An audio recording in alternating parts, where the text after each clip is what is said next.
나이가 들면 몸이 먼저 불편해질 줄 알았습니다.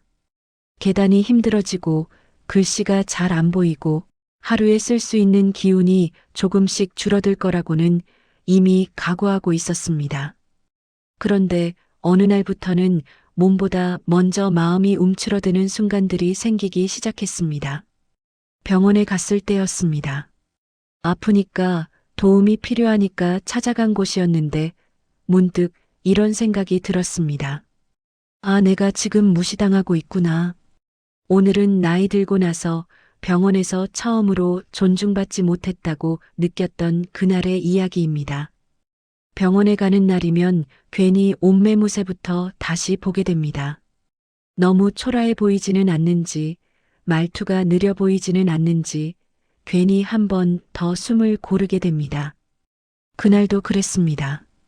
큰 병이 있는 건 아니었지만 며칠째 불편함이 계속돼서 동네 병원을 찾았습니다.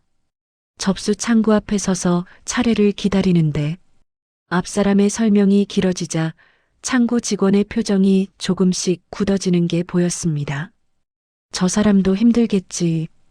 그렇게 생각하며 내 차례가 되었고 조심스럽게 증상을 설명했습니다. 저기 며칠 전부터 여기가 좀 불편해서요. 계속 아프진 않은데 신경이 쓰여서. 그러자 돌아온 말은 아주 짧았습니다. 그 나이면 원래 다 그래요. 그 말이 왜 그렇게 귀에 걸렸는지 그때는 바로 알 수 없었습니다. 순간 머릿속이 잠깐 멈췄습니다. 아픈 이유가 나이라서요? 속으로는 그 말을 되묻고 싶었지만 입에서는 아무 말도 나오지 않았습니다. 괜히 더 말하면 귀찮은 사람으로 보일 것 같았고 괜히 따지면 진상 환자가 될 것 같았습니다.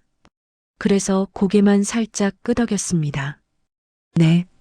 그 한마디를 말하는 동안 이상하게도 가슴 한쪽이 툭 내려앉았습니다. 아프다는 말을 하러 왔는데 내 상태보다 내 나이가 먼저 정리된 기분이었습니다. 마치 그 나이에 뭘 바라세요라고 들린 것 같았습니다. 진료실에 들어가서도 비슷했습니다. 설명은 빠르게 지나갔고 질문을 하려다 타이밍을 놓쳤습니다. 의사는 이미 다음 환자를 생각하고 있었고 나는 괜히 말을 끊는 사람이 되기 싫어 입을 다물었습니다. 이 정도면 다들 참고 지내세요. 그 말이 마치 괜히 병원까지 오셨네요 라고 들렸습니다. 그날따라 진료실이 유난히 작게 느껴졌고 의자에 앉아있는 내 모습이 괜히 작아 보였습니다. 병원을 나오면서 스스로에게 물었습니다. 내가 예민한 걸까? 그냥 사실을 말한 걸까? 하지만 마음은 쉽게 가라앉지 않았습니다. 아픈 건 사실이었고 불편한 것도 사실이었고 그래서 병원에 온 것도 틀린 선택은 아니었는데 왜 나는 괜히 미안한 사람이 되어 있었을까요? 그날 이후로 병원에 가는 일이 조금 두려워졌습니다. 몸이 아니라 마음이 먼저 아플 것 같아서였습니다. 집에 돌아와 약 봉투를 내려놓고 한참을 앉아 있다가 문득 궁금해졌습니다. 이게 정말 당연한 건가? 그래서 보건복지부 홈페이지를 찾아봤습니다. 의료법 제사조를 보니 명확하게 적혀 있더군요. 환자는 자신의 질병에 대해 충분한 설명을 들을 권리가 있고 의료진은 환자가 이해할 수 있도록 성실히 답변할 의무가 있다고요. 나이가 많다는 이유로 설명을 생략하거나 질문을 막는 건 환자의 권리를 침해하는 겁니다. 그 나이면 원래 다 그래요는 의학적 진단이 아니라 그냥 나이를 이유로 대화를 끝내버리는 말이었던 거죠. 그제야 알았습니다. 내가 예민한 게 아니라 내가 당연히 받아야 할 것을 받지 못했던 거였습니다. 다들 그런 거라면 나는 그냥 참아야 하는 건가? 나이가 들면 아픈 것도 말하지 말아야 하나? 생각이 꼬리에 꼬리를 물었습니다. 그런데 찾아보니 방법이 있더군요. 첫째, 진료 중에 이해가 안 되면 바로 물어볼 수 있습니다. 좀 더 자세히 설명해 주실 수 있나요? 이건 어떤 검사인가요? 이렇게 질문하는 건 환자의 당연한 권리입니다. 둘째, 진료가 불만족스러우면 다른 병원에서 세컨드 오피니언을 받을 수 있습니다. 요즘은 다른 의사의 의견을 듣는 게 당연한 권리로 인정받고 있어요. 진료 기록을 요청해서 다른 병원에 가져가도 됩니다.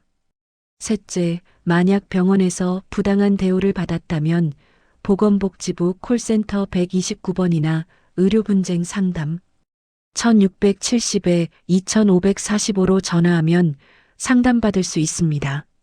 나이가 들었다고 해서 참아야 하는 게 아니라 오히려 더 정확하게 설명 듣고 질문할 권리가 있는 겁니다. 며칠이 지나 다른 병원을 다시 찾았습니다.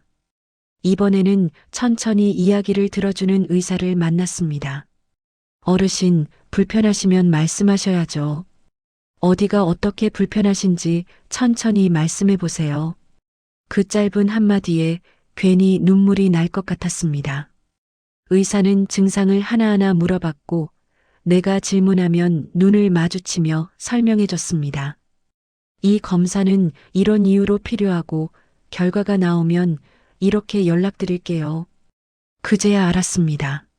내가 원했던 건 특별한 치료가 아니라 괜찮다는 말이 아니라 사람으로서 설명받고 이해받는 순간이었다는 거리요. 존중은 대단한 게 아니라 말 한마디, 눈 한 번 마주치는 데서 시작된다는 걸 그날 다시 느꼈습니다. 나이가 들면 참아야 할 게 늘어나는 줄 알았습니다. 하지만 참는 것과 당연하게 여기는 건 다른 이야기였습니다. 병원에서든 관공서에서든 일상 속 어디에서든 나이를 이유로 대충 대우받는 건 잘못된 겁니다. 우리는 충분한 설명을 들을 권리가 있고 질문할 권리가 있고 존중받을 권리가 있습니다. 만약 병원에서 비슷한 경험을 하셨다면 이렇게 대응하시면 됩니다. 진료 중에 좀 더 자세히 설명해 주세요라고 말씀하세요. 설명이 부족하면 다른 병원에서 세컨드 오피니언을 받으세요. 부당한 대우를 받았다면 129번으로 상담받으세요. 나이 들었다고 참을 필요 없습니다. 오히려 더 정확하게 알고 더 확실하게 물어볼 권리가 있는 겁니다. 존중받고 싶다는 마음은 나이와 상관없이 누구에게나 당연한 권리입니다. 앞으로도 시니어 분들께 꼭 필요한 권리와 대응 방법, 실생활에 도움되는 이야기들 계속 전해드리겠습니다. 오늘 이야기가 조금이라도 마음에 남았다면 구독 눌러두시면 새 영상 나올 때마다 바로 알림 받으실 수 있어요. 오늘도 들어주셔서 감사합니다.